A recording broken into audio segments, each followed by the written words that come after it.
Plus aucun tir ou presque depuis vendredi matin au sud de la bande de Gaza. Le calme est revenu mais il reste précaire. Le fracas de la guerre, du génocide et des crimes à tout va ont été remplacés par les klaxons des embouteillages et les sirènes des ambulances. Des déplacés sortent en masse des hôpitaux où ils avaient trouvé refuge. Ils commencent à rentrer chez eux.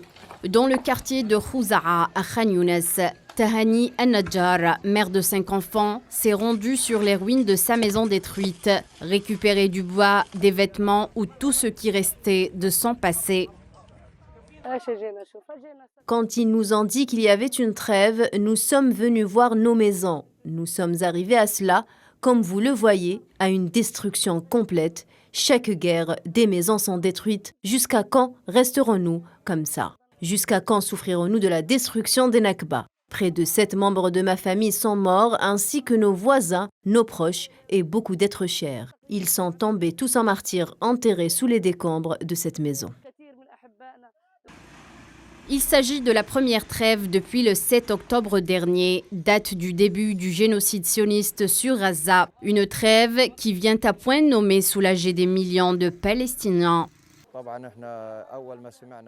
Tout le monde était content quand nous avons entendu parler de la trêve de 4 jours. Cela signifie que nous pouvons rentrer chez nous et voir ce qui s'est passé là-bas. Les 48 derniers jours ont été vraiment longs pour nous. Nous souffrions à l'école. Il n'y avait ni électricité ni eau et les maladies étaient endémiques. Quand nous sommes revenus, nous avons constaté que toutes les maisons avaient été détruites. Mais je préfère planter une tente devant chez moi plutôt que de vivre ailleurs. J'espère que le cessez-le-feu pourra durer éternellement parce que nous sommes fatigués d'une vie pareille.